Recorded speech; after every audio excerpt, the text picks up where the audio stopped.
Ahora sí, grabando. Muy buenas tardes, estimados alumnos y alumnas. Bienvenidos nuevamente a la sesión de paleografía del día de hoy. Hoy vamos a desarrollar el tema de un breve contexto histórico del siglo XVI, tanto en el Perú y un poco también del mundo. El día de ayer ustedes intervinieron con algunas aportaciones justamente de lo que sucedió o aconteció en el Perú y también en el mundo. ¿Por qué hacemos este tema? Porque es necesario un poco entrar en contexto de los tipos documentales que se van a generar justamente a raíz de estos estos cambios que se van a dar justamente en lo que era el territorio del Imperio Incaico y con ello la introducción de la emisión de documentos y de la escritura que ya hemos ido viendo para el siglo XVII, pero justamente su antecesor, el XVI, justamente con escrituras públicas, que entre los documentos más antiguos, el documento de la Fundación de Lima, que está en custodia del Archivo Histórico de la Municipalidad de Lima, y entre otros tantos documentos fundacionales de diversas ciudades alrededor de lo que se va a constituir el virreinato, lo custodian archivos regionales. También cabe indicar que archivos como el de General de Indias y el Archivo Histórico Nacional de Madrid contienen documentos también de ese carácter primigenio de lo que constituyó pues el virreinato peruano. Entonces voy a proyectar el PPT, luego voy a pasar como siempre la asistencia. Eh,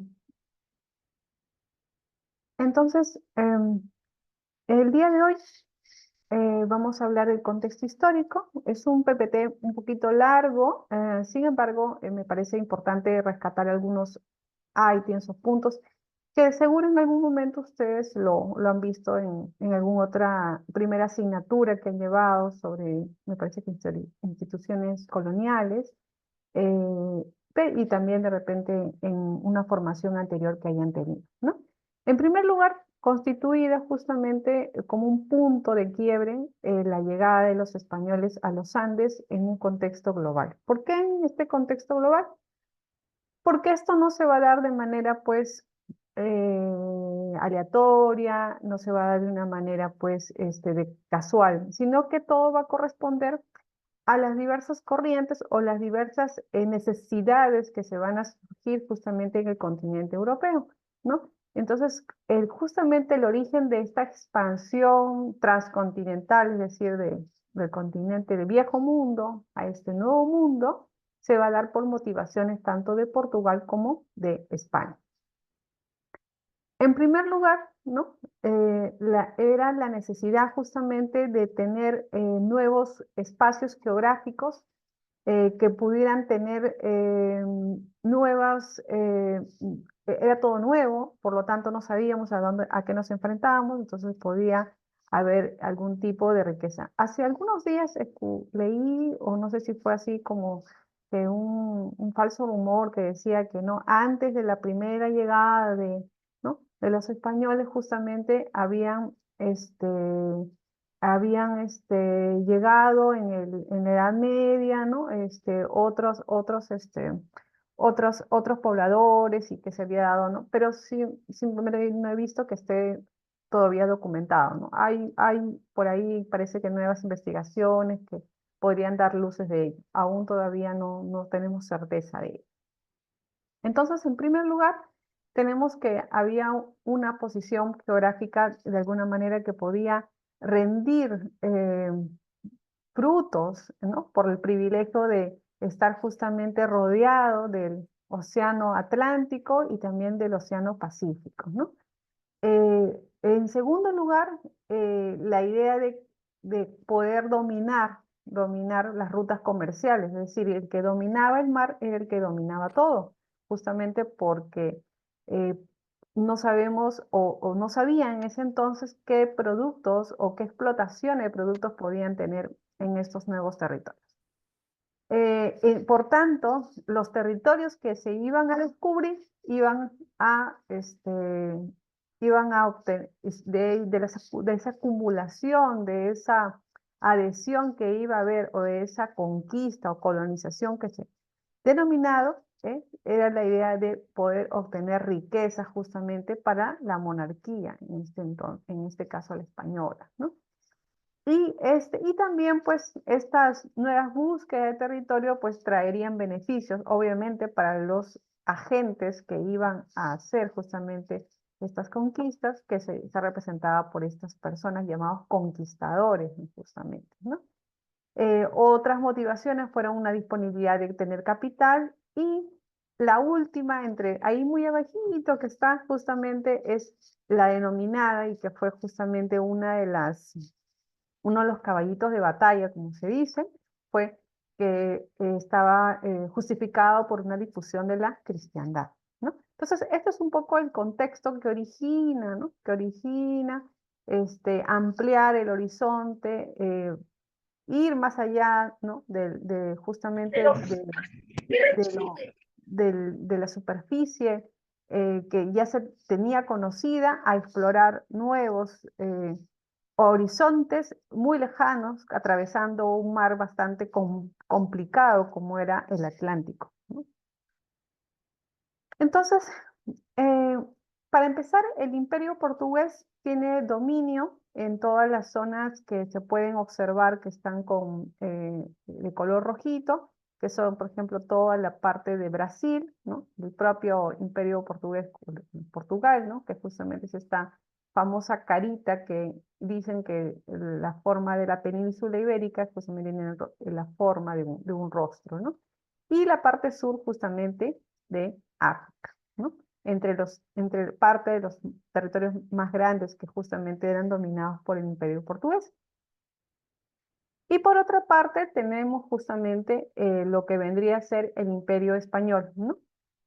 Un poco la configuración de lo que se tenía antes de lo que fuera la incorporación de Portugal, es decir, todo lo que abarcaba el imperio de Felipe II, ¿no? Y podemos ver justamente todas las zonas que está coloreada de color naranja, anaranjado, ¿no? Y tenemos lo que era el Imperio Portugués, ¿no? Solamente las zonas que están de color verde, ¿no? Que es el Reino de Portugal, y con ella los principales establecimientos de la monarquía hispánica. No cabe duda que el virreinato peruano fue uno de los más grandes de todo el continente americano, a la par que del virreinato de Nueva España, y esto se mantuvo hasta, hasta pasada un poco casi la segunda mitad, digamos, del siglo XVIII. Entonces, estamos hablando de ciudades muy importantes, donde no solamente estamos hablando de el centro de la organización política, económica, sino también que vamos a verlos desde el punto de vista de la emisión y de la producción documental que recae sobre una institución de gran envergadura o de gran peso. Por tanto, siempre escuchamos o de repente por ahí, ¿no? Es decir, que hay mucha investigación o para investigar el virreinato peruano es necesario venir al Archivo General de la Nación y estos archivos que yo les he mencionado que están en España y que nos permiten complementar la información para poder tener un contexto sobre todo del 16 y el 17. Entonces, esta es un poco la configuración de lo que estaba, de los dominios que tenía justamente el Imperio Español. Eh, Otro aspecto muy importante, como ya les decía, ¿no? El que dominaba justamente el mar, dominaba todo, porque a través del comercio podíamos no solamente tener obtención de nuevos materias primas, ¿no? Sino también poder la conquista de estos nuevos territorios, ¿no? Que supuestamente no tenían habitantes o que no estaban bajo una administración, ¿no? Permitía pues la explotación de estos recursos. Entonces tenemos algo muy importante que va a ayudar, lo digo ayudar porque de alguna manera sin esos recursos humanos no hubiera sido posible tantas acciones que se realizaron. Sin embargo, esa palabra ayudar, más que ayudar sería, si no fuera por la explotación que se hizo, que es el término correcto que se debe utilizar, hacia las personas o a esa trata de esclavos que se hizo entre África y América entre el siglo XVI y XVIII, pues no hubiera sido posible muchas actividades o muchos logros que hizo justamente el Imperio Español, ¿no? Entonces justamente el uso de la mano, y no solamente el uso de la mano, sino bajo un régimen de explotación, ¿no? Que ya lo vamos a ver ahorita justamente en el PPT. Entonces, vamos a tener en primer lugar en la península ibérica a los países que eran los encargados de la trata de esclavos, es decir, aquellos que comerciaban justamente con los esclavos. Y entonces tenemos a Portugal, a España, a Francia en la parte acá, y a Reino Unido, también en la Dinamarca, un poquito más arriba, ¿no? Sí, nosotros siempre tenemos que poner énfasis justamente en lo que es la península ibérica, nada más, que es Portugal y España. Eh, ¿Qué regiones eran las que importaban, ¿no? Es decir, las que recibían o las que de alguna manera solicitaban justamente los esclavos? Vamos a tener justamente pues a Perú, ¿no? Abarcando hasta el norte con Ecuador. También tenemos la zona de Colombia, que era Nueva Granada. Vamos a tener también parte de Paraguay y por la entrada de Buenos Aires y, y otras ciudades más que las pueden ustedes ver acoloreadas, ¿no? ¿Y dónde eran las zonas de captura justamente de los esclavos? Pues toda esta región del África occidental, ¿no? Justamente tenemos justamente a la población de donde y se llevaba justamente la mano de obra o los esclavos. En este caso, aquí ustedes pueden apreciar algunos nombres justamente, ¿no? Que dicen San Tomé, Calabar, Lagos, Cabinda, Luanda, Bengueta, como ciudades que eran las encargadas o las ciudades desde donde se llevaba a los esclavos, ¿no? Y ahí existían como ciertos presidios o depósitos donde estaban los esclavos, ¿no? Y con las respectivas ciudades, ¿no? Ahora, las condiciones del traslado de la población es tal cual, ustedes seguro que por ahí han visto alguna película de época, aunque no hay muchas, bueno, de repente hay algunas antiguas que sería bueno ver si es que de repente para la próxima semana busco una película, un extracto de alguna película antigua que permita un poco imaginar más o menos cómo podría haber sido justamente este traslado de los esclavos, ¿no? Justamente de la zona del África al continente americano, ¿no? Entonces, vamos a tener justamente las diversas rutas que se van a dar para el traslado de los esclavos, ¿no? Como ciudades de llegada, vamos a tener justamente Buenos Aires, Río de Janeiro, la parte casi central de Brasil, como Recife, Puerto Rico, eh, Perú también, que reseccionaba, ¿no? Pero a través de la ruta del norte, a través de Cartagena, que llegaban también, y muchos otros puntos que van a llegar justamente a Santo Domingo y Puerto Rico, donde van a justamente llegar los diferentes esclavos. Entonces, ¿qué características tiene este comercio de esclavos, no? Los portugueses van a ser los que impulsan justamente este comercio, y se da justamente el alto grado de decesos. Claro, las condiciones con las que venían, imagínense, encerrados. No sé si han visto ustedes la película King Kong, la primera versión, con la que es de este actor, Adrian Brody, creo que sí, ¿no? Y Naomi Watts, que es la primera versión, ¿no? Recuerdo que hay una escena, o hay una parte grande, varios minutos de la escena, donde justamente él lo llevan en la parte donde están los animales, ¿no? Con unas condiciones, pues, insalubres, ¿no? Unas condiciones insalubres, y él, pues, lo encierran como en una jaula para que él siga escribiendo el guión, porque ellos estaban interesados en que termine el guión, ¿no? Entonces vemos ahí en esa imagen, pero supuestamente esto está recreado en otro periodo, estamos hablando de siglos posteriores. Imagínense que esta es una recreación de más o menos de cómo era la parte baja de las embarcaciones. Ustedes imagínense cómo sería en el siglo XVI justamente estas embarcaciones y cómo trasladaban justamente dentro de los materiales, dentro de con los animales, muchos animales también que traían morían en el camino y no había pues todo un sistema de vacunación como ahora nosotros lo conocemos. Entonces, ellos mismos, imagínense, eh, mm, ahí mismo comían, ahí mismo, y si les darían de comer, ¿no? Porque a veces lo que se llevaba, ¿no? En la embarcación no era suficiente para la tripulación, ¿no? Y había cosas que se tenían que trasladar. Entonces, las condiciones eran pues de lo peor, ¿no? Recuerdo también un texto, justo hoy día antes de poder empezar la clase, estaba revisando un texto de Amelia Almorza, que trata un poco sobre la correspondencia que se hacían, por ejemplo, las españolas que habían venido al Perú y que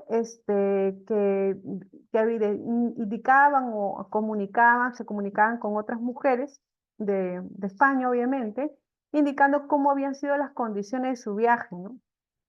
Y esas correspondencias son muy interesantes porque, como les he comentado en alguna oportunidad, una cosa son la documentación institucional, que es muy formal, ya lo hemos visto ayer con los tipos documentales que existen, oficios, correspondencias, memoriales, bandos, reales, cédulas, provisiones, etc.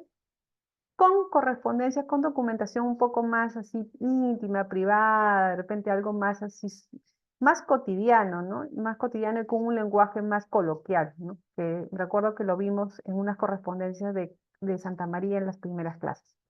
Entonces, ese libro, por ejemplo, permite un poco permite un poco imaginarse cómo eran esas travesías, ¿no? Estas travesías bastante lamentables y que muchas personas morían en el camino. Imagínense las personas que venían como parte de, pues, de pasajeros, si le queremos denominar, y vamos a comparar con los esclavos, que eran considerados como animales. Entonces los juntaban justamente con los animales. Entonces las condiciones eran muy complicadas y como dice, ¿no?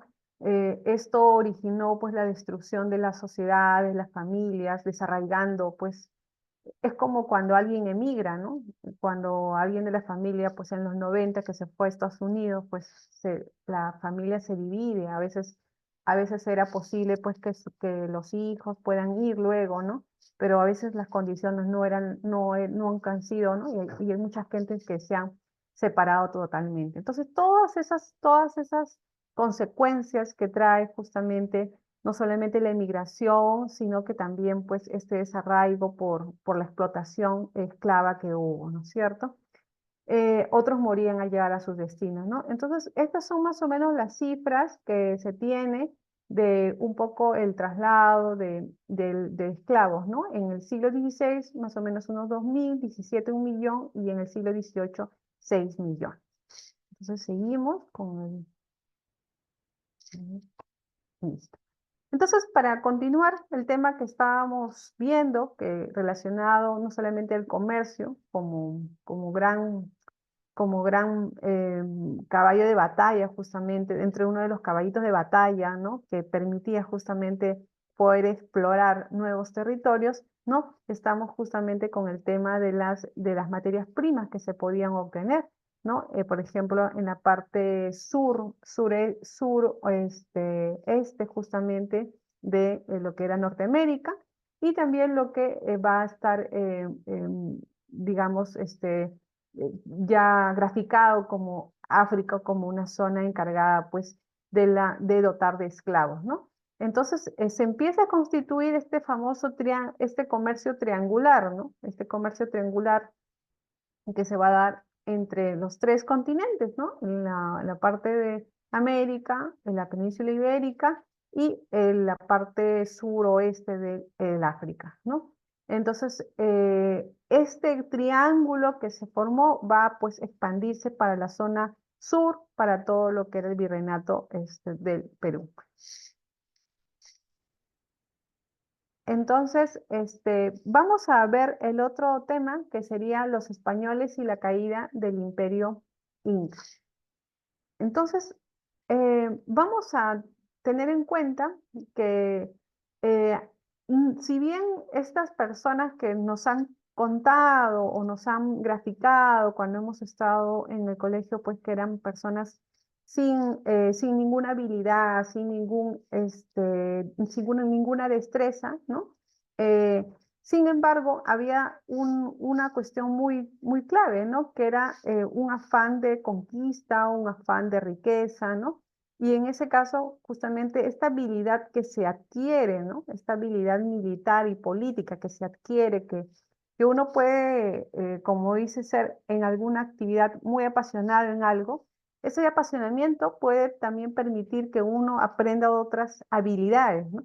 Y justamente en ese caso, la figura de Francisco Pizarro indica que logra contagiar ese afán de riqueza junto con los socios que él tenía, ¿no? Con Diego de Almagro, Gaspar de Espinosa y cuyo testaferro era el sacerdote Hernando de Luque.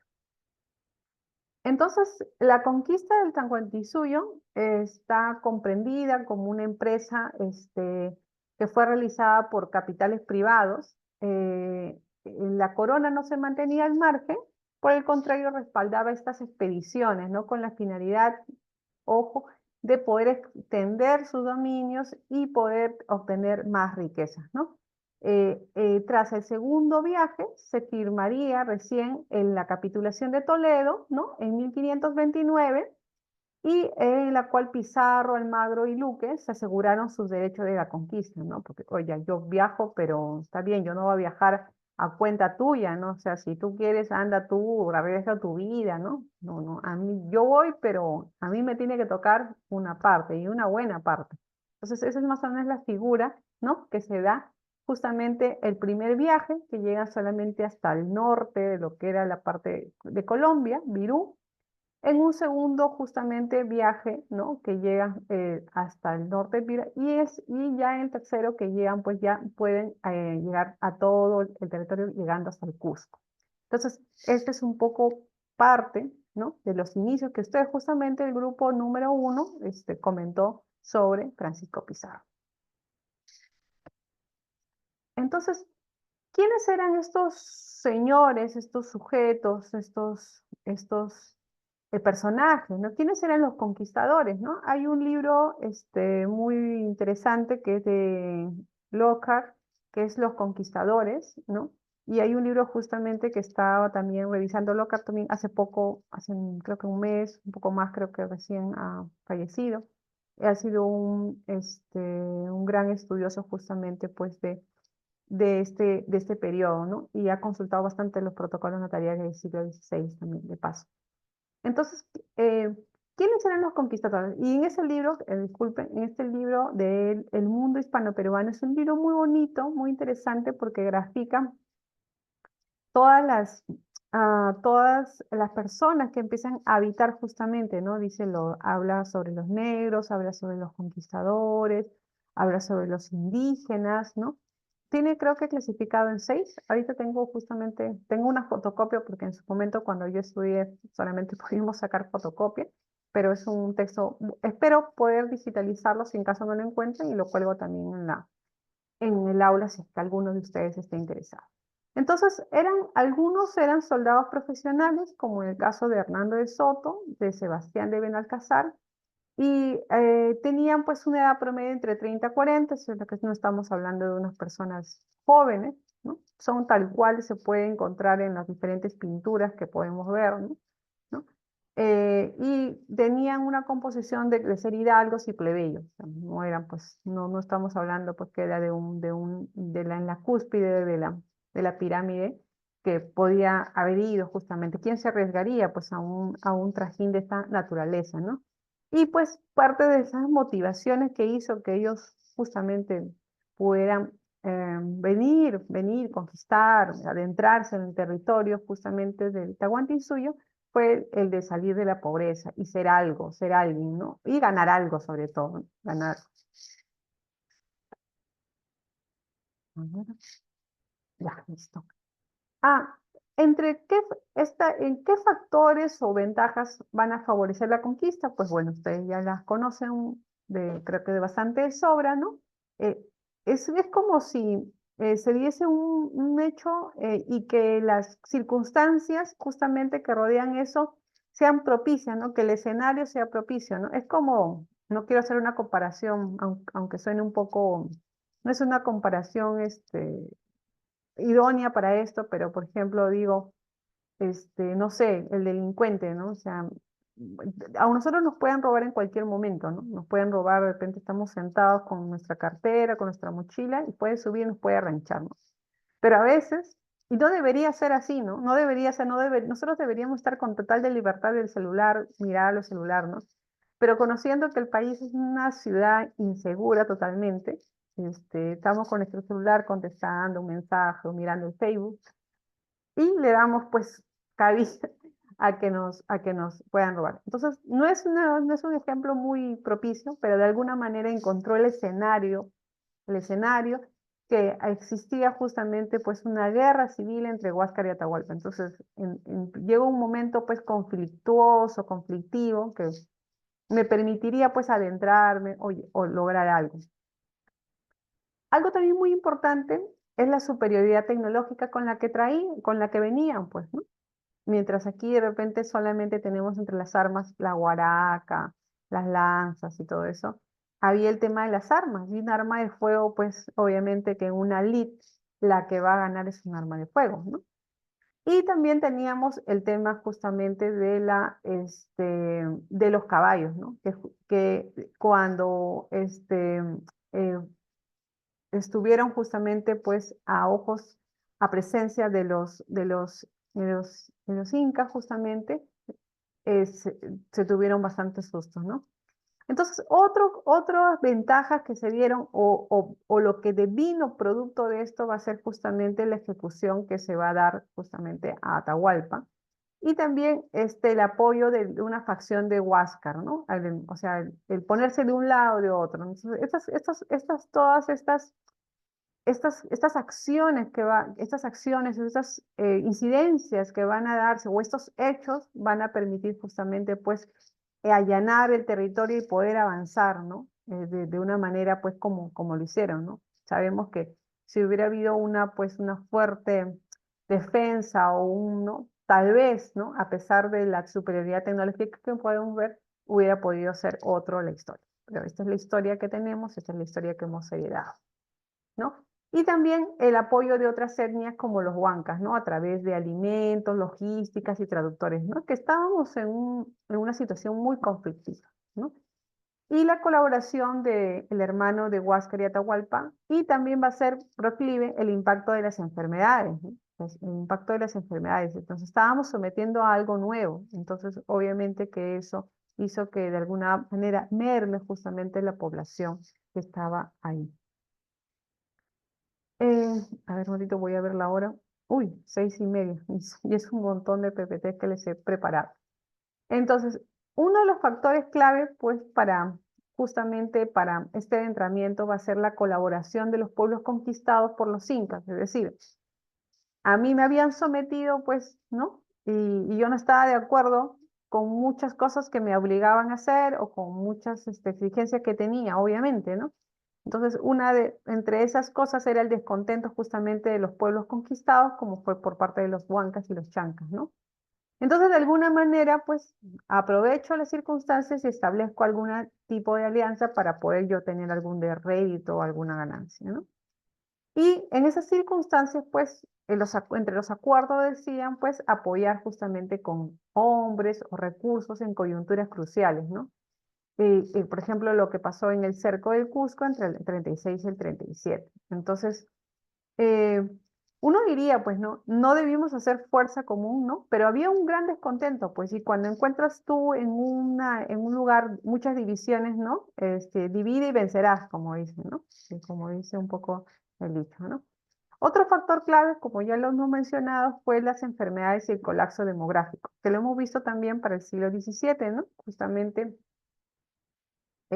acá hay un cuadro, ¿no? Elaborado que refleja un poco elaborado por el Instituto Nacional de Estadística, ¿no? Y lo que es el libro de David Nobel Cook, que también hace, creo que ni 2 meses falleció. Es un gran historiador que consultó mucha documentación también del siglo XVI, ha trabajado en el siglo XVII, él hizo el estudio introductorio de este texto que él lima en el año 1613, si no me equivoco, que trata sobre un censo que hace el virrey de Montes Claros, y justamente demuestra, ¿no? Esta inflexión, ¿no? De la evolución demográfica, ¿no? Que va a haber de la población, ¿no? Un gran decaimiento justamente por la aparición de diversas enfermedades, ¿no? Como tercer tema, para poder seguir poniéndonos en contexto de esto, sería el establecimiento del sistema colonial y las diversas reformas toledanas que se van a dar en el 30 del 1532 hasta el 1620. ¿Qué cosas se vieron? ¿Qué cosas se vieron, profesor? Vamos a ver qué cosas se vieron, ¿no? Entre las acciones que se dieron fue pues justamente una etapa de predominio, ¿no? De los encomenderos entre los primeros años de la conquista, entre el 32 y 1550. ¿Y cuáles eran estas características de la encomienda? Pues, ¿no? Hay un predominio, pero ¿qué cosas eran, no? Las encomiendas, ¿no? Se fundaron sobre los antiguos curacazgos, con la intención de generar alguna suerte de señoríos feudales en los Andes, ¿no? O sea, trabajan para mí, ¿no? Trabajan para mí, ¿no? Y una característica fundamental fue que los encomenderos se aliaron con los curacas para poder reforzar su poder político, ¿no? Porque no es que yo llegaba y ya tenía la población que me podía rendir, ¿no? O sea, yo tenía que transar y eso fue lo que hicieron los encomenderos, ¿no?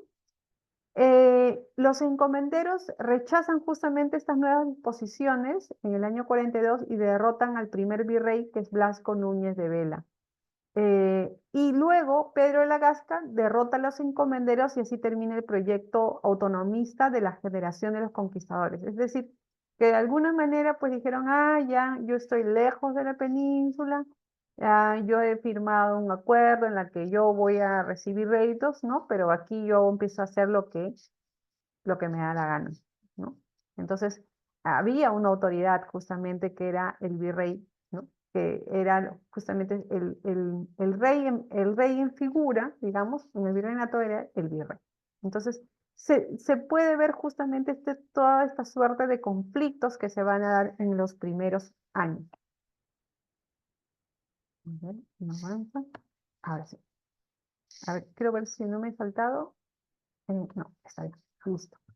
Entonces, ¿cuáles fueron las razones que impulsan al rey pues a poder a decidir justamente reformar estas encomiendas, ¿no? Una de ellas es la corriente que es de Bartolomé de las Casas, ¿no? Que indica que hay una demanda excesiva y había muchos abusos que se cometían por los encomenderos, ¿no? Había mucha alta tasa de mortalidad también de la población india, ¿no? Y se quería acabar justamente con la autonomía de la aristocracia colonial, ¿no? Entre los diversos mecanismos que permitieron a la Gasca ganar partidarios para la causa del rey, ¿no? Fue una repartición de las encomiendas confiscadas entre los pizarristas a otros aliados, ¿no? Una suspensión momentánea de las leyes sobre las encomiendas y un ofrecimiento a los indígenas de una regulación de los tributos, ¿no? Pagados por ellos, ¿no? Entonces podemos ver justamente que en definitiva, estas alianzas con los curacas, si bien los curacas justamente eran la continuación justamente de lo que era el imperio del Tahuantinsuyo, de alguna manera en la parte administrativa, no sucedió pues una buena tratativa hacia la parte opresiva, que fueron justamente los indígenas, que eran los que tenían que trabajar, que es lo que tenían que aportar y que tenían que tributar, ¿no? Eh, ¿Cómo está configurado?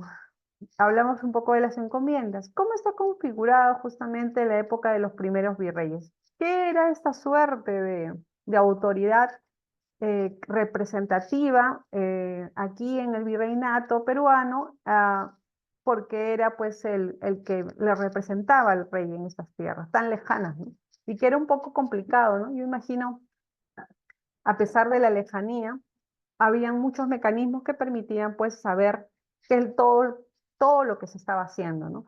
Vamos a encontrarnos también en todos estos casi 3 siglos de este gobierno colonial, el virreinato, nos vamos a topar justamente con que hay autoridades o virreyes que estaban primero aquí y luego se iban al virreinato de Nueva España, el de México, o en sentido inversa, ¿no? Vamos a encontrar. Ojo que los virreyes no es que yo me iba tranquilo, ya hice bien acá, ¿no? Todos se sometían a un juicio de residencia, ¿no? Que era una especie de compendio, ¿no? Que permitía saber justamente, y también hay unas publicaciones que son memoria de los virreyes, ¿no? Que permitía saber cómo había sido el ejercicio de esta autoridad justamente en el lugar que se encontraba, ¿no? Había muchos que, obviamente, no es que era una prerrogativa que tenía que haber estado primero en Nueva España y de ahí en el virreinato peruano o en viceversa, ¿no? Hay muchos que solamente venían justamente acá y otros se sucedían o iban, ya retornaban a España, ¿no? No es una prerrogativa, pero cada cosa que les estoy explicando es un tema muy aparte, ¿no? Esta clase este tema del día de hoy es solamente una parte muy así a grandes rasgos, ¿no? Que quiero que ustedes más o menos, si no lo sabían, pues más o menos un poquito que se contextualicen, ¿no? Sería yo explicarles de cada tema, sería un desarrollo muy aparte, que no es el parte del curso, ¿no? Entonces, la tarea de los primeros virreyes se orientó justamente a impulsar un poco y la imposición, reafirmar justamente la autoridad del rey, ¿no? Y que era indudable justamente que la expansión era un hecho palpable, por lo tanto el virreinato peruano fue muy enorme justamente, ¿no?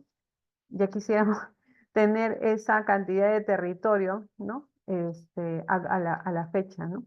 Otros aspectos importantes del gobierno es que empiezan a aparecer y se instituyen lo que son los cabildos, que van a ser los órganos de gobierno más importantes de las ciudades, ¿no?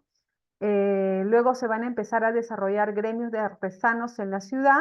Justamente les hablaba de artesanos, por ejemplo, los arcabuceros, los plateros, los sastres, los zapateros, los silleros, ahorita me falta, hay una serie de gremios de artesanos que se van a crear justamente.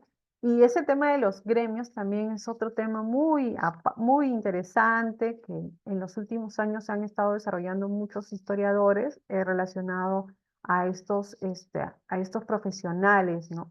Por ejemplo, les comenté que existía, ¿no? Varios niveles, ¿no? De los gremios, ¿no? Que era desde el aprendiz, el oficial y el maestro, ¿no? Y que cada uno tenía sus propias prerrogativas para poder permitir el acceso, ¿no? A la profesión, o sea, que no es que todos podían ingresar, pero eso ya está en parte de sus constituciones, de cada gremio, ¿no? Es un tema muy aparte, si haces un desarrollo, hay libros, hay artículos, hay bastantes trabajos relacionados a eso, ¿no? Entonces, sin embargo, dadas estas reformas que se hicieron de las encomiendas, dice que los encomenderos, si bien perdieron justamente el poder político porque tuvieron la oportunidad de aliarse a los curacas al inicio, sí, de alguna manera por la acumulación empezaron a convertirse en prósperos empresarios, ¿no? Y luego también otra tarea importante que se le dio justamente a los primeros virreyes, porque tenían que poner un orden justamente, pues, ¿no? En estos territorios, ¿no?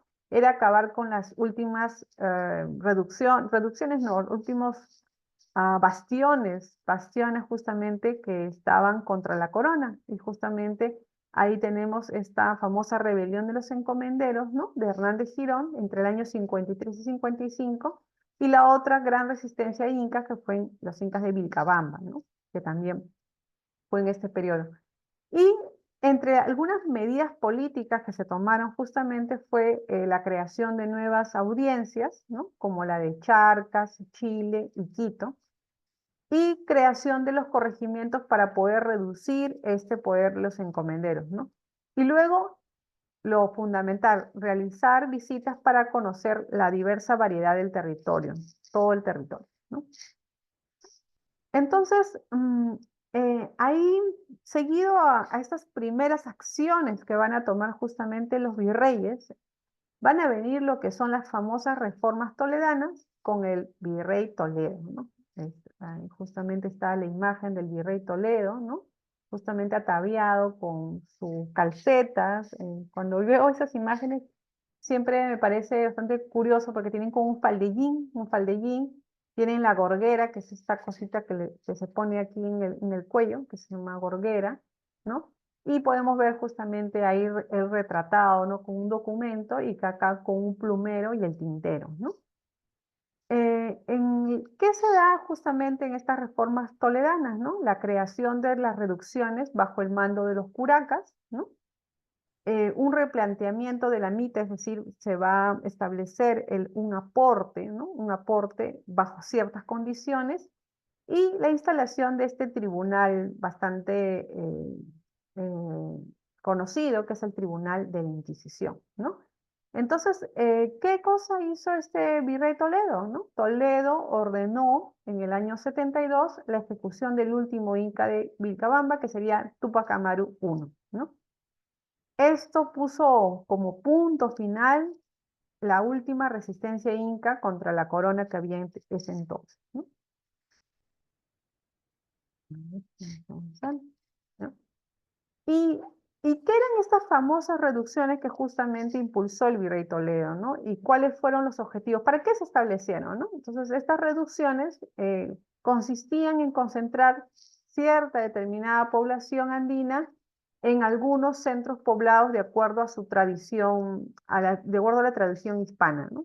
Es decir, cercar a la población, ¿no? Por ejemplo, tenemos una famosa reducción, que es la reducción del cercado, que es en esta parte casi en la parte de lo que era el Barrios Altos, ¿no? Ahí la famosa reducción del cercado, ¿no? ¿Y cuál era el objetivo? ¿Por qué por qué el virrey Toledo convino o dispuso que esta reducción era lo más adecuado, ¿no?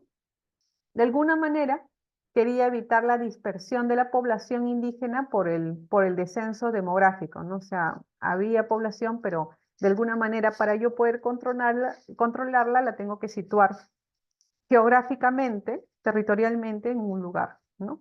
Luego necesitaba yo poder administrar la mano de obra indígena, ¿no? O sea, tenían que empezar a trabajar en los obrajes, tienen que cultivar la tierra, entonces de alguna manera estas reducciones me van a permitir pues la producción de algún determinado pues producto, digamos, ¿no? Si le queremos llamar así, y configurar en la práctica la separación establecida, ¿no? Esta separación que va a permanecer por por casi todo estos siglos, y sin embargo, incluso entrada la República, vamos a ver muchos resquicios de estos, muchos vestigios de esta todavía separación marcada que se va a dar entre esta República de Indios y la República Española.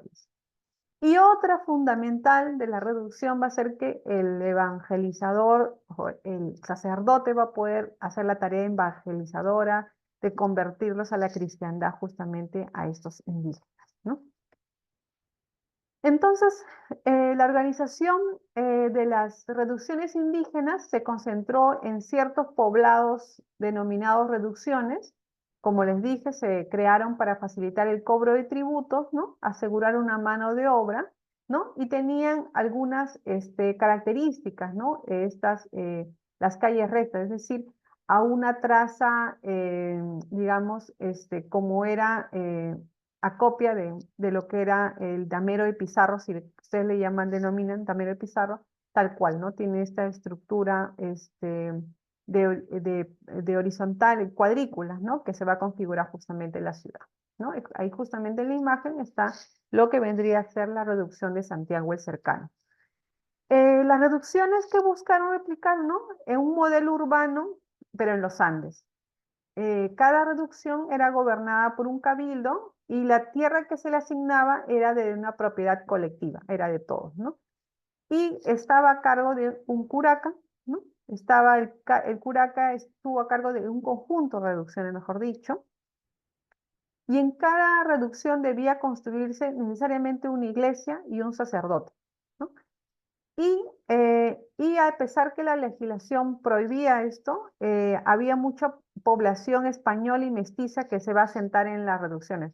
A pesar, ¿no? del control que va a haber, pues no había forma, pues, escapatoria, que de repente por ahí había alguna población que ya se estaban, sobre todo la mestiza, ¿no? Que productos justamente de este mestizaje, valga la redundancia, pues se van a ir ubicando, ¿no? En ese tipo de espacios, ¿no? Algo les iba a decir, pero ya se me fue la idea. Ah, sí. Recuerdo que hace como más de ya, será casi 20 años, viajé, ¿no? Porque bueno, es cerca también, ¿no? A Huaral, porque me habían dicho que haga una especie de investigación de algunos asentamientos en el norte, en la parte de arriba, ¿no? Había que hacer todavía un trecho, ¿no? Y sí, efectivamente, no recuerdo ahorita el nombre porque ya se fue hace mucho tiempo, encontramos con un compañero porque fuimos a ver un poco la traza y sí encontramos, es la primera vez que yo veía pues una reducción así en vivo, ¿no?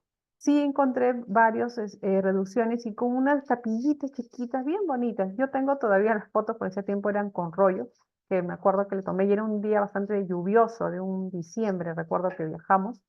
Y sí hay, y en diversas partes del territorio hay muchos todavía, todavía hay reducciones, es decir, físicamente todavía se mantiene la traza, físicamente podemos ver la iglesia, entonces de alguna manera sí podemos imaginarlo, seguro que ustedes cuando han hecho muchos viajes, porque ahora es más fácil un poco viajar y conocer un poco todo el Perú, van a encontrar justamente estas morfologías o estos asentamientos de esta naturaleza como les he proyectado, ¿no? Entonces, ¿qué va a ocasionar? Quiero ver la hora porque no quiero pasarme, son 10 para las 7. ¿Qué va a ocasionar pues justamente la gestión de la mano de obra en estas reducciones indígenas y qué consecuencias traía justamente estas reducciones, ¿no?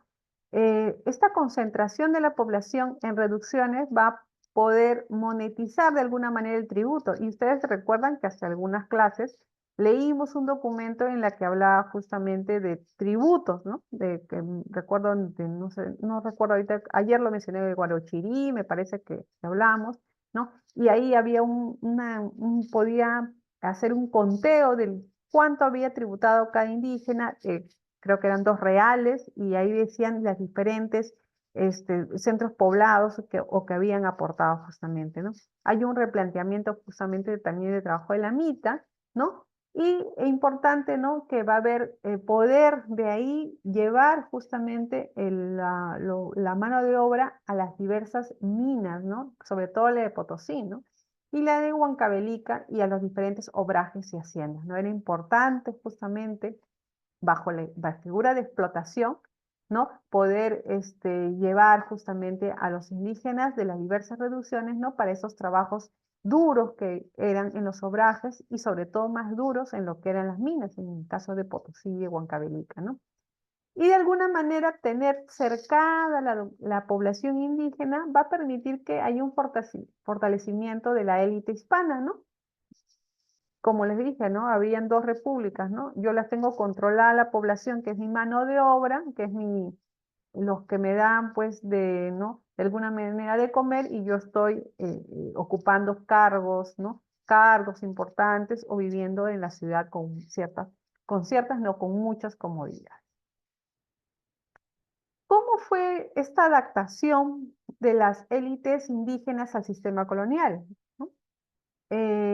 La institución curacal de la que habíamos hablado hace unas PPT anteriores, dentro del sistema colonial tuvo algunas características. ¿Por qué? No sé por qué los curacas de alguna manera se convierten en esta suerte de transición de poder administrar, ¿no? Justamente ya a la población indígena. ¿Por qué? ¿Por qué se da esto, no? Los curacas eran principalmente encargados de cobrar justamente el tributo de las reducciones que estaban a su cargo, ¿no? Y esto les permitía a ellos, pues, controlar la economía de los diversos pueblos, ¿no? Por eso, algunos de esos comerciantes se convirtieron en prósperos comerciantes, ¿no? O sea, no era una cuestión muy como conciliadora, ¿no? Nos topamos que no eran personas o funcionarios, ¿no? Justamente que de alguna manera eran como el intermediario que podían, bueno, es una institución anterior a la conquista, yo podría decir que podría de repente estar a mi favor de yo tributante, de yo indígena, no, pero vemos que no, que lo que de alguna manera, o lo que sí nos indican, y nos indican los documentos, es que pudieron sacar muchos réditos, ¿no? A través de la prosperidad económica de ser comerciante, ¿no? Esa es una de las características, ¿no? Eh, por eso dice, la cultura dice que política, la española, dice que generó que no percibía de manera negativa la existencia de los curacas, no, porque necesitaba un aliado para poder lograr sus objetivos, ¿no? ¿No? Por eso los curacas indican, ¿no? Esta recepción que tuvo justamente los españoles tuvo algunos beneficios, ¿no? Que no podían ser justamente juzgados por la Real Audiencia y estaban exonerados del tributo y la mita. Claro, no pagaban ni tributo ni mi mita, tenía dinero para otras cosas, no tenía liquidez para otras cosas, ¿no? No existió un solo rango curacal, ¿no? Habían curacas de ayllu que podían coexistir con algunos curacas principales, ¿no? O en algunas reducciones solo existían los primeros, ¿no? Habían diferentes curacas, ¿no? Y otra característica también importante, ¿no? Que las autoridades españolas establecieron que la sucesión curacal debía ser hereditaria, ¿no? Lo que de alguna manera le convenía, pues, mantener ciertos linajes y mantenía también cierta autoridad, ¿no? Los corregidores podían nombrar, acuérdense que se constituyen los corregidores luego de que se dan cuenta que estas encomiendas, pues, lo que hacían, hubo toda una rebelión, ¿no? los corregidores podían nombrar algunos curacas de manera interina, ¿no? Cuando algún curaca de repente cometía alguna falta, ¿no? Y de esa manera ya se extinguía este linaje y se podían constituir nuevos pueblos, ¿no? Este era un poco el tema de la institución del curacazgo, ¿no? Vamos a ver. Terminamos me parece que 3, 4 PPTs y paso lista para que ustedes estén un poco tranquilos también, ¿ya? Que son las 7 en punto. ¿De qué manera justamente estas élites indígenas se españolizan, ¿no? Si lo queremos denominar así? Habla un poco de la hispanización de las élites indígenas, ¿no? La nobleza de Cusco y los curacas más importantes fueron educados en colegios exclusivos. Es decir, que no hubo si bien hubo una resistencia, tampoco es que hubo una matanza sistemática como ha ocurrido justamente en otro tipo de colonizaciones o conquistas, si podríamos llamarlos, ¿no? De alguna manera, sí hubo una coexistencia, como podemos ver justamente, ¿no? Porque si no, la nobleza no hubiera podido, pues, haberse mantenido, ¿no? Con muchos privilegios y sobre todo el tema de la educación, que eso era importante, ¿no? Y esta dotación justamente de estas nuevas, a través de la educación, de esta nueva aculturación, ¿no? En las letras, otras materias que se llevaban, permitió justamente que los indígenas de alguna manera puedan después gobernar, ¿no? Los curacas abandonaron esta costumbre poligámica que tenían, ¿no? Y que si bien es una costumbre muy adentrada justamente para lo que era la generación de los vínculos entre la familia, entre diversos pueblos, ¿no? Esto va a ocasionar de alguna manera pues una pérdida de vínculos con la población subordinada, ¿no? Y que sus hijos pues que era el cargo justamente de descendencia pues de alguna manera perdiera, ¿no? Estos derechos, ¿no? Voy a ver acá. Ah, ya listo. Ay, me escribió su compañera Melissa. Ya. Ocasionalmente los curacas se casaron con miembros de la élite económica española que residía en el campo, ¿no? A través de ciertas alianzas que se van a formar, y esto habría la posibilidad pues de que haya una coexistencia de algunos curacas que puedan ser eh, ya no pues de esa línea indígena, sino ya mestizos, ¿no? Y se formara otro tipo de una nueva formación de una nueva élite, ¿no? Lo que se puede ver en diversos cargos, ¿no? Y por último, la economía durante la dominación de la dominación colonial temprana, ¿no? La economía estuvo flanqueada o estuvo caracterizada justamente porque había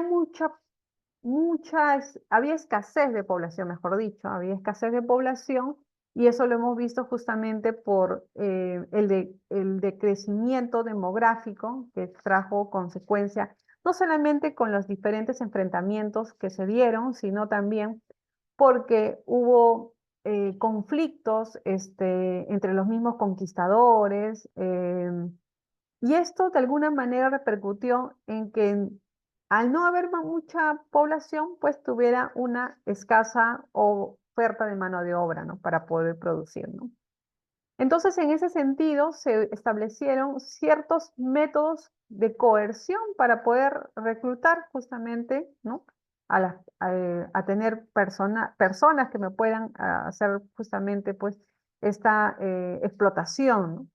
Entonces se invirtió en la compra de diversa tecnología, como van a ser los molinos y los telares, ¿no? Vamos a denominar justamente a la producción de la ropa o de la producción como ropa de la tierra, ¿no? A eso se llama justamente ropa de la tierra, aquello que se producía justamente, ¿no? En el territorio propio, ¿no? En este caso de nosotros, ¿no? Vamos a ver justamente a través de documentos de la Real de las cajas reales, justamente pues este traslado de mucha ropa de la tierra que viene de diversos obrajes, ¿no? Y también, en este caso, la compra de tecnología a través de diversos molinos, ¿no? Entonces, cuando hablamos de coerción y lo ligamos al trabajo, nos estamos refiriendo a tres tipos de formas coercitivas que estuvieron presentes, ¿no? En primer lugar, como ya lo hemos indicado hace un momento, el de la esclavitud, ¿no? Y el traer esclavos, pues no era una tarea, pues, muy sencilla, ¿no? Muy sencilla, ¿no? Porque si vemos desde el punto de vista comercial de estos empresarios, ¿no? Que lucraban justamente con la vida de estas personas, ¿no? Bueno, en primer lugar, podía yo embarcarlos desde Angola, de repente podía embarcar, pues no sé, 500 esclavos, de repente a 200 pesos, 100 pesos que podía costarme, pero en el camino me podía pasar que estos esclavos podían morir. Entonces, era una suerte de un negocio bastante, podía dar buenos réditos, bastante lucrativo, o podía de repente llevarme a la quiebra. Por ende, hay muchas compañías que se forman justamente para el tema de la explotación esclava, ¿no? Del comercio negrero que se denomina, ¿no? Entonces, ¿y quiénes podían asumir esto, no? O sea, ¿quién? O sea, yo tenía que tener cierto capital porque yo no podía arriesgar pues mi pequeño capital que había armado para poder yo empeñarme en traer esclavos, porque me estaba necesitando, o sea, necesitaba un mano de obra. Pero ¿cómo hago? ¿Cómo hacía? Entonces, para ello, como le decía, se forman diversas compañías, en este caso soportadas a través justamente de diversas haciendas que estaban justamente en la parte norte del virreinato. Otro método coercitivo de trabajo lo encontramos justamente en la servidumbre indígena, ¿no? Que de alguna manera ofrecía protección a los indios que no pretendía pagar el tributo, ¿no? Era mi siervo. Es decir, por ejemplo, tenemos mucha servidumbre indígena en el siglo XVI, fines, sobre todo, que trabajan en las casas, en Lima, vamos a ver documentos o escrituras notariales justamente que dan cuenta de ello. Y también otra forma coercitiva o trabajo coercitivo va a ser la mita, que va solamente benefició la protección minera, sobre todo la de Potosí. Entonces, estos son los tres formas coercitivas. Ustedes, si en algún momento por ahí recuerdan, les traen a la mente esto, ya, es la esclavitud, la servidumbre indígena y la mita. Esas son las tres formas y eso es lo que podemos decir. En el caso de la economía durante la dominación colonial, también tenemos una suerte de mercado interno que se va dando, ¿no? Si bien vimos que había un escaso trabajo salariado porque no teníamos pues un gran ejército trabajando para algún objetivo específico. También hay una escasa demanda de las ciudades que pide justamente la producción y había un predominio de la autosubsistencia, es decir, la población indígena vivía justamente de lo que sembraba, de lo que tenía justamente pues los animales, ¿no? Que, entonces vemos que hay una autosubsistencia. Y todas estas estos indicadores van a dar cuenta de que había un mercado muy débil, ¿no? Que no había un comercio muy fluido, que no había circulación, ¿no? No había muchas transacciones, ¿no? Y esto va a originar que justamente haya poca recaudación del Estado, ¿no? O sea, no había tampoco mucho, no es que se estableció y todos trabajaban y había una gran producción, ¿no? O sea, si bien se establecieron ciertos mecanismos, no fueron los suficientes para poder obtener los objetivos que tenía en la mira justamente la corona, ¿no? Entonces, había mucha dependencia del tributo indígena, ¿no? Entonces, la idea de que había la tributación, entonces de alguna manera el objetivo era impulsar justamente a los indígenas a un mercado laboral, ¿no? Otro factor también fue la limitación de la formación de un mercado de tierras, ¿no?